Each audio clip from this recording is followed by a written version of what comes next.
was supposed to die from hunger. And what we see now in especially one part of Syria, there's under siege and the kids dying from hunger every day there. And also Shaykh Effendi had said that the Holy Prophet ﷺ says, whatever that is enough for one person, it is enough for two. And whatever that is enough for two people, it is enough for three people.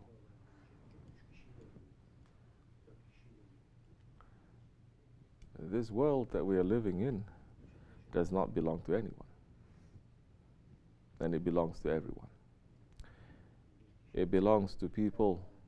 It belonged to people in the past. Now it's no longer. We look like it's belonging to us. But pretty soon we're not going to be here any longer. And it's going to belong to the people in the future, if Allah gives life. But it's not going to belong to them too. So in reality, this world doesn't belong to no one. If it belongs, you can control it, no? You can say, I'm not going to let it go. The whole fighting in this world is because everyone is trying to control this dunya instead of trying to control the akhirat. They're controlling this dunya, wanting to turn into this dunya into a jannat. But by doing that, they're turning it to become a jahannam for others. No one is supposed to die from hunger. Allah subhanahu wa ta'ala is Razzaq. He is the provider.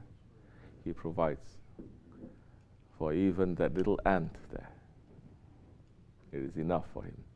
He provides even for the birds that in the winter time is going around and is picking things where everything else is white.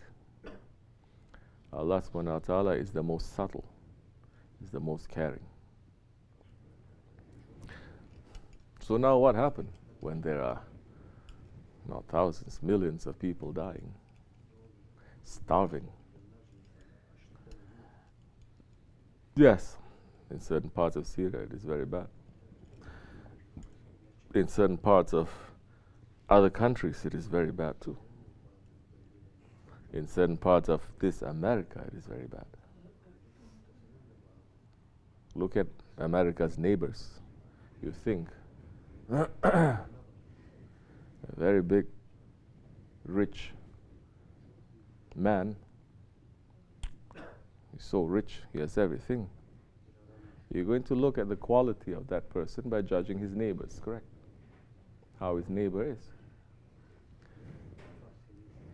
If you see this man is very, very rich and powerful, but his neighbor is just living in a very bad condition, then you question this man.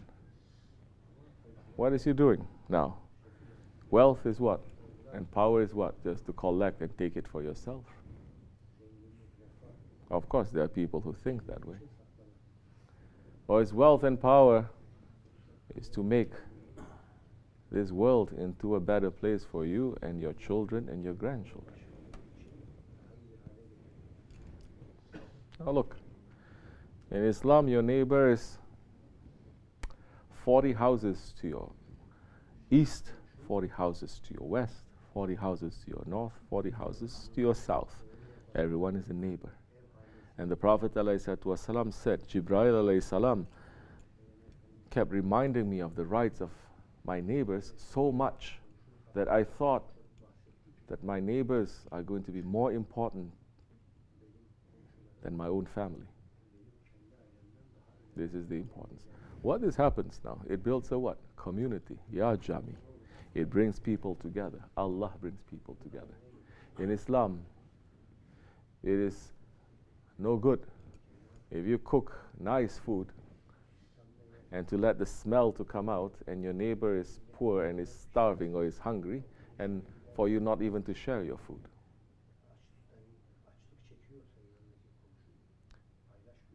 Because Allah subhanahu wa ta'ala loves the poor.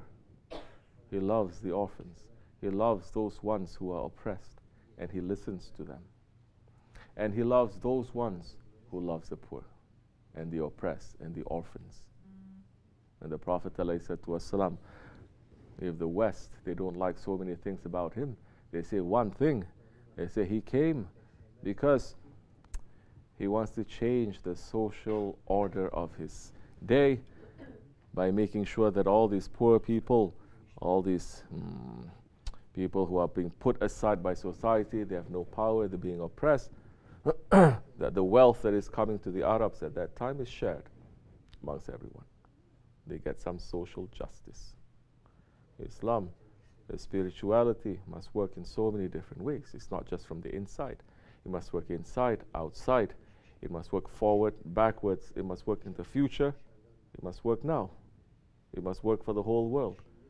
Otherwise, you are just one broken bird with one broken wing, and you're just circling around and around, and you're not going anywhere. The hunger issues of this world now.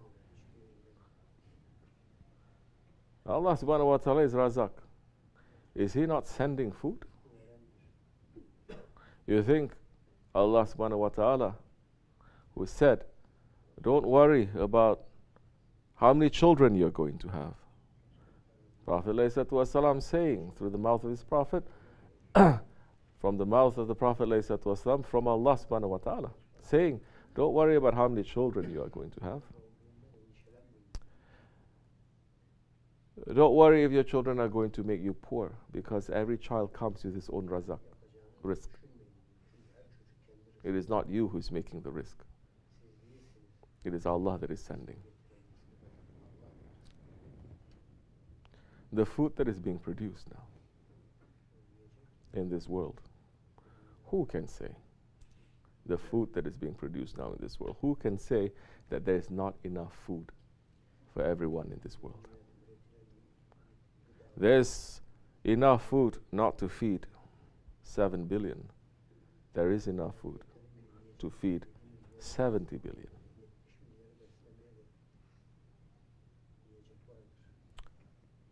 But what do they do with all this food that is being produced? Because of capitalism, because of the market. In countries where their own people are dying from starvation and hunger in their own country, to maintain the prices and the profit and the economy and the market, they produce the wheat, they produce the rice, they produce the corn, they produce. What do they do to keep the prices high? They just dump it into the ocean, or they burn it, or they're going to store it, thousands of tons of food, and for it just to go to waste, to rot. Not only, in every area of the economy. They say it's producing too much, it's going to bring prices down. We cannot lose that. Then we have to destroy it. This is forbidden in Islam. But wasting, don't look to America. Yes, America is number one wasting, because they did a study, Sheikh Fani mentioned some years ago, to sustain one life of an American. It is equal to the lifestyle of how many people from the world? 6 or 7, I don't know. It's more than that. Put that aside, because some people, they don't like, and I say Americans all the time. We are living here. We take lesson. The Muslims are number one. Wasting. You think all those states, the Muslim states, that have so much money pouring out from everywhere, and the money that they earn from the oil, which is the right of every Muslim person living in this world. Because two things the Holy Prophet ﷺ says that belongs to everyone. What is it? Water and a fire. These are the natural resources that belongs to everyone. You do anything to it, it must be shared. Person cannot just claim it to say this is mine. It must be shared. And the oil It is part of that fire. Shaykh Effendi did calculation one time, and saying that the profit that is earned in these so-called Muslim Arab states, very, very rich ones, if they were to share to every Muslim living on the planet today, no one would be poor, just from the profits of what is our right. Every family, every child, every person will get $1,000 every month.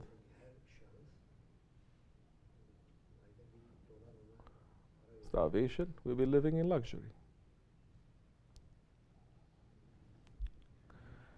But this happens because people fall in love with the dunya. They're not falling in love with the akhirat. Because of hubub dunya. Let's talk about wasting. Hajj. Hajj. And the final pillar of Islam, the final action that you can do to fulfill your obligation as a Muslim, to remind you of akhirat, to remind you of death, to remind you that this world does not matter to you. That is a rehearsal of the judgment day. The Hajj now has become just another tourist destination for you to spend a lot of money, for you to go on a vacation, for you to show off how much you have, for you to waste.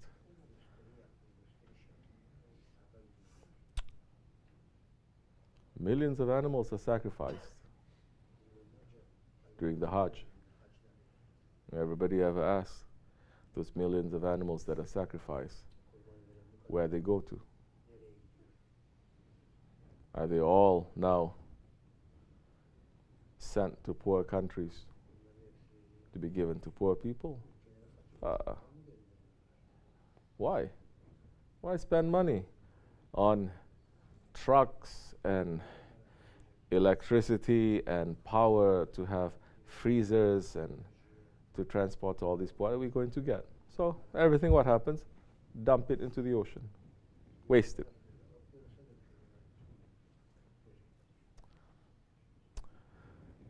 That rehearsal of the Judgment Day, the rehearsal of the field of Mashhar, when you are there in Arafat. Now, it used to be in the past, only very high-class people can go to high-class tents to have air condition and to have buffet. Now everyone is having it. And this is a pilgrimage. So it is hubub dunya now. So Allah sends.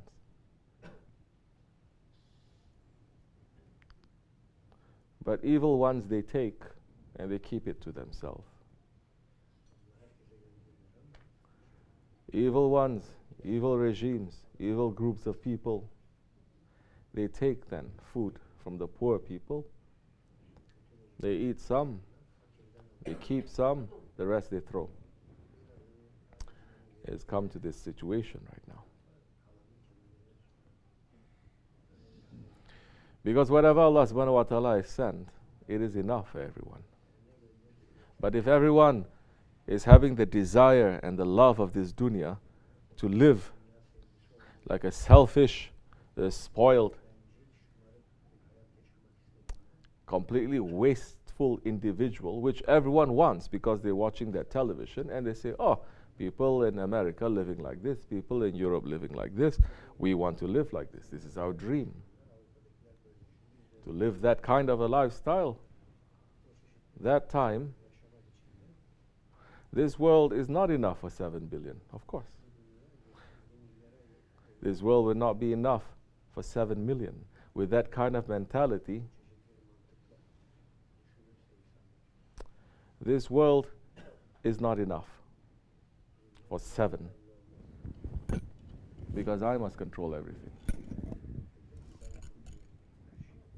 It used to be there was one Firaun, and he had power. Now everyone has turned into a Firaun, wanting that lifestyle. And so we've come to that situation now. And this whole system now is locked into that.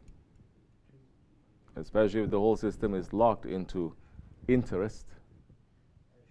Capitalism is based on that, isn't it? The meltdown that happened not too long ago is because of that, isn't it? The meltdown that is going to happen soon. Is it because of buying and selling the way that Allah and His Prophet ﷺ, they have blessed and approved? Or is it according to how the ego wants? So you come into a very dangerous situation now. When people become heartless, when they say, what is mine, what is yours is also mine. When you have that mentality, you only give value to yourself, value to your own thinking, value to your own intelligence, value to your own people, value to your own children, only value to your own country. You split up to become tribes again. That one is a human. I don't care if it's a human. It doesn't belong to my tribe. If I have an opportunity, I'm going to take what he has and to put it to my tribe. Islam, it is completely opposed to tribalism. It is umat. Prophet came to destroy that. And this is second Jahiliyyah. It's become that again. So when you have that tribalism, whatever that tribe, whatever that people that they love, others must serve that too. So now, yes, what do we have? People who get very, very, very passionate about animal rights. Their hearts are not even moving when they see starving children. In fact, they don't even want to look. Say, it doesn't concern us. Their hearts are more pulled towards animals. Prophet ﷺ gave animal rights 1400 years ago, when they were busy from that time until so many years, and just until recently they stopped busy killing cats and crucifying them, saying they are witching and this. Prophet said it is forbidden. You are forbidden in Islam even to burn the ants. That's to burn the ants. It is forbidden. The Ottomans, they took their teachings, and in weather conditions like this, when it is snowing, for hundreds of years, they even feed the wild wolves in the mountains.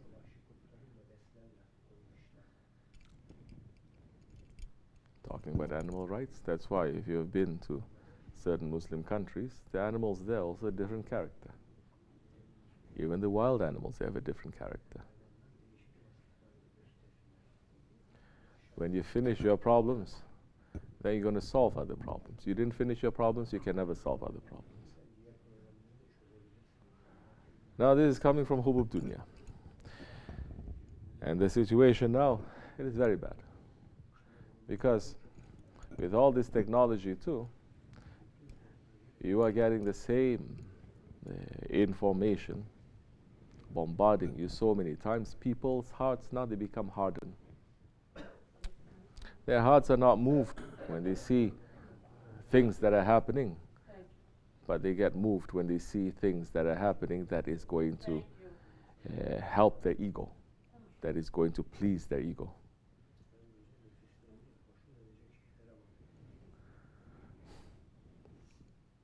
So many things happening. Then what happens? When you start doing things like that to this world, to this earth, producing food that is not natural, producing large numbers, large amounts of food that is not natural, then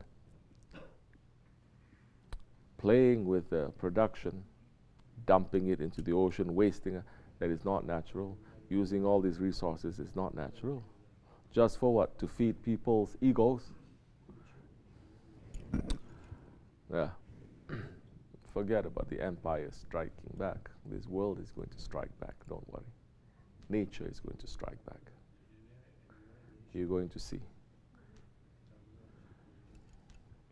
We have lost connection with nature. Nature never wastes. There's no such thing as wasting in nature. Lion hunts, he eats. He doesn't eat until he gets so fat too. You ever see a fat lion? He doesn't eat and eat, then he throws up just so that he can eat again. But man is doing that. They eat, later they throw up, then they continue eating. It didn't happen 1,000 years ago, it's still happening now. The lion eats, he eats what is enough for him. And he leaves. He doesn't take that food and he puts it in a bank for tomorrow or the next day. He puts it there. Then, say the wolves, they come, they eat. They eat what is necessary, they leave. The next group comes, until even little birds, they are fed from one animal that the lion hunts to eat. What is food enough for one, they are sharing it for so many. People are not even taking any lesson from nature, from animals. They want to take only the bad characteristics from the animals, not the good characteristics. They're studying nature. Shaykh Maulana is saying the West is studying nature until the stomach of the ant, he wants to know what is inside. But what is in front of him that is going to help his own humanity, what the animals that they are doing. He's not taking it for himself. There's no wasting in nature. Everything has a purpose. Everything has a time.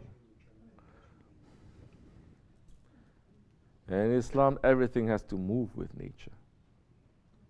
We don't just make up our own time. You pray according to the time of nature, not according to the time that man puts. 1 o'clock, 2 o'clock. Today is 1 o'clock. Tomorrow they say we move it 1 hour back. Next day is move 1 hour forward. We're moving with the calendar of nature, not the calendar of man. Today we're calling it this month. Tomorrow we're calling it another month. We're moving according to the time of the nature. The body now, when it moves according to the time of the nature, it gets more stronger because this body is from nature. You're praying at different times of the day. You're praying at very precise times of the day according to the sun now. So many things are happening to this earth at those different times of the day. Now you are moving according to that rhythm. And you get more power, you get more peace than that time. You're not stuck now. Like there's some Muslims, they say Ramadan should only be in December so that we can celebrate Christmas and other things the same way, the same time. Changing. But they also like that because fasting in the month of December is very short. But Allah subhanahu wa ta'ala now is making the Ramadan according to now the calendar. Although we are following the sun, we are also following the moon. Now according to the lunar calendar, now the months are going to move. So in your lifetime, you're going to experience Ramadan. In every season, you will fast when it is winter and before you turn left and right, you already break your fast. And you're also going to fast in the summertime, that the day is just going to stretch. Yes, and our bodies can take it. So when you start doing things like that, following according to nature, how are you not going to respect the nature? And so now the modern man has now to kill that part of himself, kill that natural part of himself, has to kill his heart to do all these things, because it is heartless. How can a man do these things? How can a man sit and watch his neighbor die from starvation? He's not a man anymore. His heart is gone. The throne of Allah is gone. He has established shaitan there now. So that's why they can care so much for animals. But they're not even caring for their own neighbors. May Allah put more heart and put more care in us. You have heart and you have care. We start giving salams to each other. You start knowing who is my neighbor. You start being in their lives. You start forming a jamaat, a community. Once you start removing yourself, after a while you're going to say everyone is idiot. I'm the only one who has intelligence. And after a while you're going to say everyone else is garbage. I'm the only one who is the number one. At that time you lose your humanity, because the only one who is number one is Allah, and Allah is Ra'uf and Rahim. May Allah forgive me and bless you for the sake of our Shaykh, inshallah. Al-Fatiha.